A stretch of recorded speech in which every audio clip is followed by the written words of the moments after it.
In 2036, Parzival was living what many would call a perfect life. Since the end of the Great Global Crisis in 2030, the world had changed, and for the better.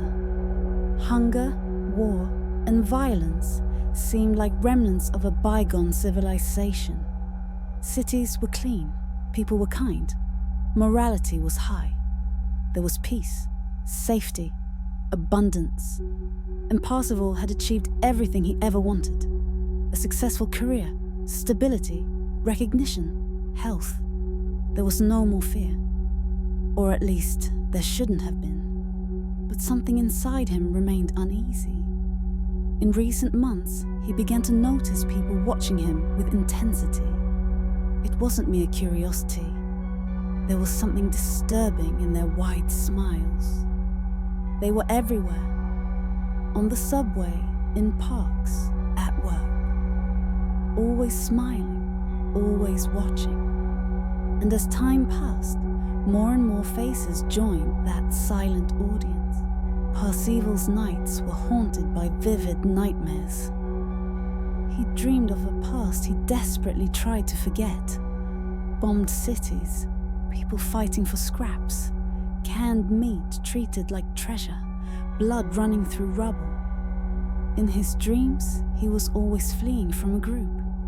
2 women and 3 men, whose faces were burned into his memory like scars. He'd wake up breathless, cold sweat on his brow. But all it took was opening the window and seeing the soft sunlight over the perfect gardens for the nightmare to dissolve like mist. Until the day everything began to fall apart. On his way to work, a crowd caught his attention. 2 men were beating an elderly man in the street. The crowd watched, frozen. So did Parzival. No one intervened. When the attackers fled with the old man's belongings, the bystanders simply dispersed, as if nothing had happened, except for one. A woman remained. She stared at him and smiled. Parzival looked away, confused, and continued walking. Just a few blocks later, he witnessed a brutal accident. 2 cars collided violently. Both drivers died instantly. A city that hadn't seen tragedy in years suddenly felt fragile. The air grew heavy. The silence felt wrong. When he arrived at the office, it was empty. No colleagues, no keyboard clicks, no chatter. The world, little by little, seemed to be hollowing out. He went to his boss's office. The body hung from the ceiling fan. His own tie tightened around his neck, eyes wide and lifeless. Parzival staggered back. The perfection of the world was unraveling before his eyes. At the end of the corridor, a figure appeared, the woman from the crowd, the one who smiled. Parzival tried to run, but his body wouldn't move. A buzzing filled his ears, like radio interference. His vision darkened, the colors of the world distorted. The woman came closer and said, in a calm, firm voice, "You don't belong to this timeline." "What?" Parzival could barely speak. "Somehow, you broke through the barrier between lines. You jumped from one timeline to another. How did you do it? We're very interested to know."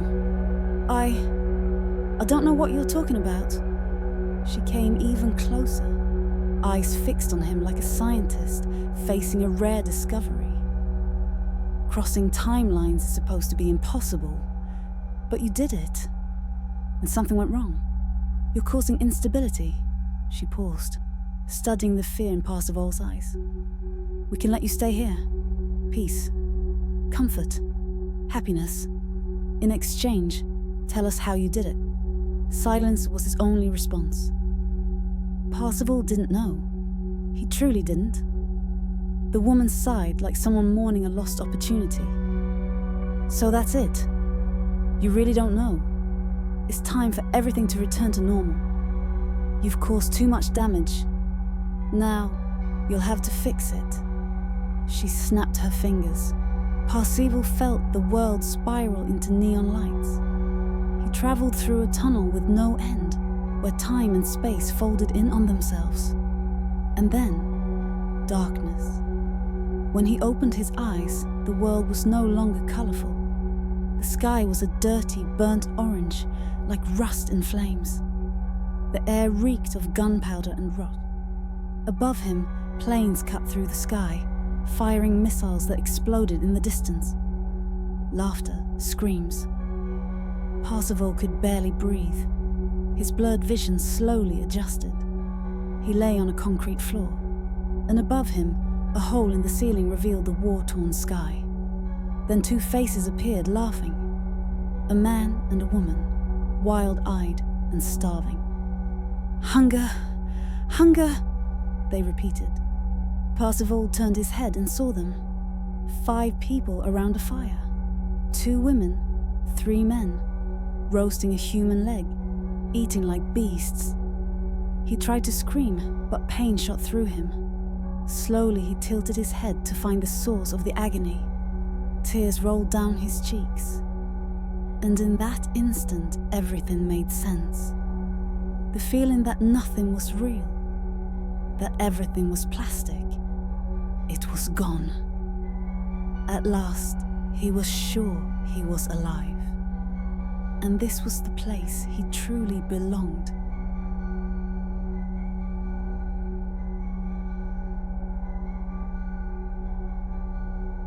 Вы на временной шкале, которая вам принадлежит. Вы на временной шкале, которая вам принадлежит. Вы на временной шкале, которая вам принадлежит. Вы на временной шкале, которая вам принадлежит. Вы на временной шкале, которая вам принадлежит. Вы на временной шкале, которая вам принадлежит. Вы на временной шкале, которая вам принадлежит. Вы на временной шкале, которая вам принадлежит. Вы на временной шкале, которая вам принадлежит. Вы на временной шкале, которая вам принадлежит. Вы на временной шкале, которая вам принадлежит. Вы на временной шкале, которая вам принадлежит. Вы на временной шкале, которая вам принадлежит. Вы на временной шкале, которая вам принадлежит. Вы на временной шкале, которая вам принадлежит. Вы на временной шкале, которая вам принадлежит. Вы на временной шкале, которая вам принадлежит. Вы на временной шкале, которая вам принадлежит. Вы на временной шкале, которая вам принадлежит. Вы на временной шкале, которая вам принадлежит. Вы на временной шкале, которая вам принадлежит. Вы на временной шкале, которая вам принадлежит. Вы на временной шкале, которая вам принадлежит. Вы на временной шкале, которая вам принадлежит. Вы на временной шкале, которая вам принадлежит. Вы на временной шкале, которая вам принадлежит. Вы на временной шкале,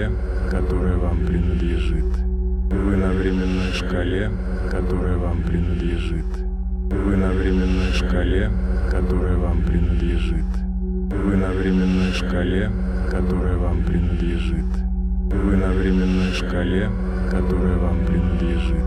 Вы на временной шкале, которая вам принадлежит. Вы на временной шкале, которая вам принадлежит. Вы на временной шкале, которая вам принадлежит. Вы на временной шкале, которая вам принадлежит. Вы на временной шкале, которая вам принадлежит. Вы на временной шкале, которая вам принадлежит. Вы на временной шкале, которая вам принадлежит. Вы на временной шкале, которая вам принадлежит. Вы на временной шкале, которая вам принадлежит. Вы на временной шкале, которая вам принадлежит. Вы на временной шкале, которая вам принадлежит. Вы на временной шкале, которая вам принадлежит. Вы на временной шкале, которая вам принадлежит. Вы на временной шкале, которая вам принадлежит. Вы на временной шкале, которая вам принадлежит.